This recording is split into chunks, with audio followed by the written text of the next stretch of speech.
Қасым-Жомарт Тоқаев, біз озық ойлы ұлт ретінде тек қана алға қарауымыз керек.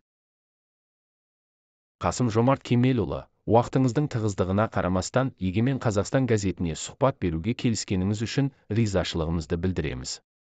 Сіздің қоғамды толғандыратын мәселелер туралы пікіріңіз қазақ баспасөзі үшін өте маңызды. Сондықтан түрлі тақырыпта өзіңізбен ашық әңгіме өрбіткіміз келеді. Өткен жыл несімен есіңізде қалды?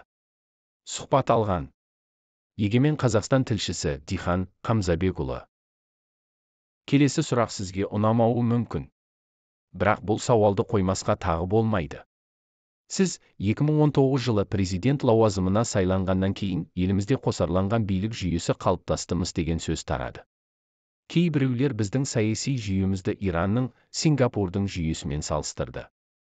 Шынымен де сол кезде елімізде екі билік орталығы орнағандай көрінді. Расымен солай болды ма? Төтесінен қойған сұрағыңызға тура жауап берейін. Конституцияға сәйкес президент еліміздің ішкі және сыртқы саясатының негізгі бағыттарын айқындайды. Мемлекетіміздің жоғары лауазымды тұлғаларын, қарулы күштеріміздің жоғары басшылығын тағайындайды және оларды қызметінен босатады. Сондай-ақ мемлекет басшысы еліміздің жоғарғы бас қолбасшысы саналады. Мұны аз десеңіз, дәл осы жағдай қаңтар дағдарысына әкеп соқтырған алғышарттың бірі болды. Өйткені ымыраласқан қаскөйлер өздері ойлап тапқан қосарланған билік, яғни тандем идеясын дәріптеп, оны өз мүддесіне пайдаланғысы келді.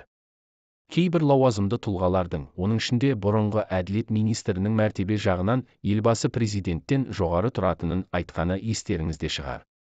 Кейбір шенеуніктер біресе ана, біресе мына кабинетті жағалап жүрді. Олар ойнақтап жүріп, ақыры от басты. Мен кейінірек Нұрсұлтан Әбішұлы Назарбаевқа оның жақын серіктерінің саяси қитұрқылығы еліміздің тас талқанын шығара жаздағанын ашық айттым. Қалай десек те, мемлекетте үлкен және кіші президент деген болмауы керек деп санаймын. Кеттің бе, қайырылма. Болашақта ел тізгінін ұстайтын азаматтар осы жағдайдан сабақ алып, мұндай нәрседен қашық болуға және тек қана мемлекеттің мүддесі мен қоғамның береке бірлігін ойлауға тиіс.